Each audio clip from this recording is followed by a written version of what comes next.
সবাইকে জয় যিশু। আজকে নতুন আবার একটা ভিডিও নিয়ে আসলাম আপনাদের সামনে। ভিডিওটা শুরু থেকে দেখতে থাকুন। আজকের কন্টেন্টটা ধৈর্য ধরো, তুমি সব পাবে, মানে তোমার সব হবে। প্রভুর উপরে ধৈর্য ধরে কেউ যদি অধীর আগ্রহে পথ চেয়ে বসে থাকে, মানে অপেক্ষা করে, প্রভু কিন্তু আমাদের মনের আশা আকাঙ্ক্ষা উদ্দীপনা সব কিছু একদিন বাস্তবে রূপায়িত করতে সাহায্য করবে। কারণ পবিত্র আত্মায় তিনি ভরপুর, তিনি অন্তর্যামী।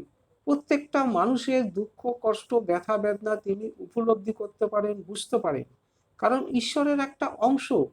এই মনুষ্যপুত্র প্রভু যিশুই কিন্তু একসময় এই পৃথিবীর বুকে বাস করেছে।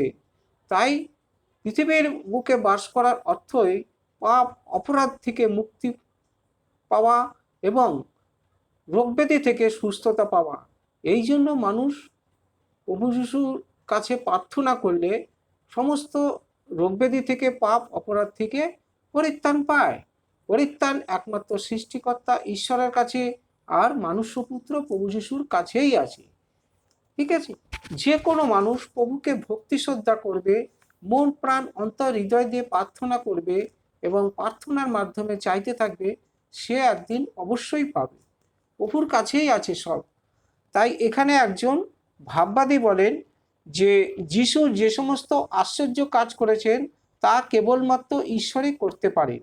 প্রভু যিশু এই পৃথিবীতে থাকাকালীন যে সমস্ত অলৌকিক ক্রিয়া কার্য সাধন করেছেন তা একমাত্র ঈশ্বরই করতে পারেন। তিনি অন্ধকে দৃষ্টিদান করেছেন, বিভিন্ন প্রকার রোগ ও অসুস্থতা থেকে সুস্থতা করেছেন এবং পাপ থেকে মুক্তি দিয়েছেন, এমনকি 3 ব্যক্তিকে জীবন দান দিয়েছেন। এই যে অলৌকিক ক্রিয়া কার্য সাধন করেছেন, এগুলো কোথা থেকে? ঈশ্বরের ক্ষমতা তার মধ্যে প্রদান করা ছিল। তিনি অন্তর্যামী। প্রভু যিশুর তো মা বাবা নেই, তাহলে এই পৃথিবীতে অনেক মহাপুরুষ মহান ব্যক্তির জন্ম হয়েছে, সবারই কিন্তু মা বাবা ছিল, কিন্তু মনুষ্যপুত্র প্রভু যিশুর মা বাবা ছিল না। কারণ সে সরাসরি ঈশ্বরের ঘর থেকে পৃথিবীতে নেমে এসছে। তাই মা বাবাকে ছাড়াই তিনি জন্ম হয়ে পৃথিবীর বুকে এসছেন, যাতে সবাই প্রভুর কাছ থেকে পাপ অপরাধ থেকে মুক্তি পায় এবং রোগব্যাধি থেকে সুস্থতা পায় এবং অনন্ত জীবন লাভ করে। প্রভুর কাছেই আছে সব। কেউ যদি বিশ্বাস করে, ভরসা করে, প্রভুর উপরে ভরসা করে চলতে থাকে, সে জীবনে অবশ্যই সফলতা পাবে। তাই ধৈর্য ধরো, অপেক্ষা করো, তুমি সব পাবে। তোমার কাছে চাওয়া পাওয়া থেকে কেউ প্রভুর কাছ থেকে বঞ্চিত হবে না।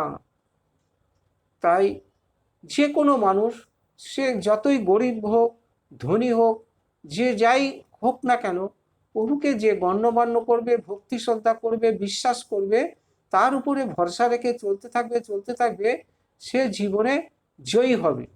কখনো নিটফল জিরো হবে না। কারণ তোমার কর্মের ফল তুমি হাতে হাতেই প্রমাণ পাবা। সৎপথে থাকো, ধর্মপথে পরিচালিত হও, দেখবে তোমার আয়ু অনেক অনেক গুণ বেড়ে যাবে। কারণ প্রভুর কাছেই আছে সব। কে কাকে কতদিন আয়ু দেবে সেটা সৃষ্টিকর্তা ঈশ্বরই ঠিক করে দেয়।